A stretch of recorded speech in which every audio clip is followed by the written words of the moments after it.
પંથક વિહદમાં નાનપુરા ખાતેથી માસૂમ બાળાનું રાત્રે અપહરણનો પ્રયાસ કરનાર નરાધમને અઠવા પોલીસે ઝડપી પાડી સળિયા પાછળ ધકેલી દીધો છે। સુરતના અઠવા વિસ્તારમાં નાનપુરા ખાતેથી માસૂમ 4 વર્ષની બાળકીના અપહરણનો પ્રયાસ કરાયો હતો, જે ઘટનાનો વિડીયો વાયરલ થતા અઠવા પોલીસે ત્વરિત તપાસ હાથ ધરી હતી અને પોલીસે 100 થી વધુ સીસીટીવી ફૂટેજની તપાસ કરી માસૂમ બાળાનું અપહરણ કરી જઈ શારીરિક અડપલા કરનાર નરાધમ જમીલ ઉર્ફે જમ્મુ રઝાક ખાન પઠાણને ઝડપી પાડ્યો હતો। નાનપુરા વિસ્તારમાં ફૂટપાથ પર રહેતો મૂળ બાપુનગર ખાતે રહેતો આરોપી જમીલ ઉર્ફે જમ્મુ રઝાક ખાન પઠાણને ગોપીપુરા ખાતેથી અઠવા પોલીસે ઝડપી પાડ્યો હતો।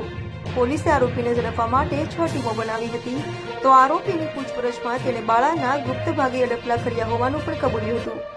હાલ તો અઠવા પોલીસે ત્વરિત તપાસ હાથ ધરી નરાધમને ઝડપી પાડ્યો છે। આરોપી અગાઉ પણ એક બાળાના બળાત્કારના ગુનામાં ઝડપાયો છે અને 20 વર્ષની સજા થઈ છે। હાલ પેરોલ પર આવી તેને ફરી પોત પ્રકાશ્યો છે। જી ગઈકાલ તારીખ 10/11/2024 રોજ એક ફરિયાદીશ્રીએ અઠવા પોલીસ સ્ટેશન ખાતે આવી અને પોતાની ફરિયાદ હકીકત જાહેર કરેલ કે તેમની 5 વર્ષની ભત્રીજી તેમના મધર સાથે એમના મકાનમાં સૂતેલી હતી। ત્યારે રાત્રિના આશરે 12:15 થી લઈ અને 1 વાગ્યાના સમયગાળા દરમિયાન એક સફેદ શર્ટ અને બ્લેક પેન્ટ પહેરેલો અજાણ્યો ઈસમ ઘરમાં પ્રવેશી અને એમની ભત્રીજી જે 5 વર્ષની છે એને ઊંચકી અને લઈને ભાગવા જતા અને રસ્તા ઉપર પડી જતા અને દીકરીએ રડવાનું ચાલુ કરતા તેનું મોઢું દબાવી અને એની સાથે અડપલા કરેલા અને દરમિયાન પબ્લિક જાગી જતા એ ઈસમ ત્યાંથી દીકરીને પડતી મૂકી અને નાસી ગયેલો, જે બાબતે તેઓ ફરિયાદ આપવા પોલીસ સ્ટેશન ખાતે આવતા અઠવા પોલીસ સ્ટેશનના ઇન્સ્પેક્ટર શ્રી મકવાણાનાઓએ તાત્કાલિક તેમની ફરિયાદ લઈ અને બનાવની ગંભીરતા જોતા અલગ અલગ ડી સ્ટાફની 6 જેટલી ટીમો બનાવેલી તથા આ બનાવ અનુસંધાને મદદ માટે ઉમરા પોલીસ સ્ટેશનના ડી સ્ટાફની પણ મદદ લેવામાં આવેલી અને અલગ અલગ ટીમો બનાવી અને તાત્કાલિક ટેકનિકલ સર્વેલન્સથી આરોપીની શોધખોળ ચાલુ કરવામાં આવેલી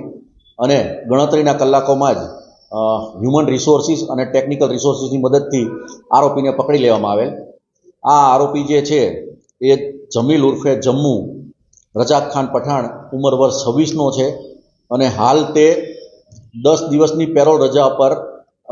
લાજપોર જેલથી બહાર આવેલો હતો અને 2023માં એને 20 વર્ષની સજા સંભળાવવામાં આવેલી અને લાલગેટ પોલીસ સ્ટેશનના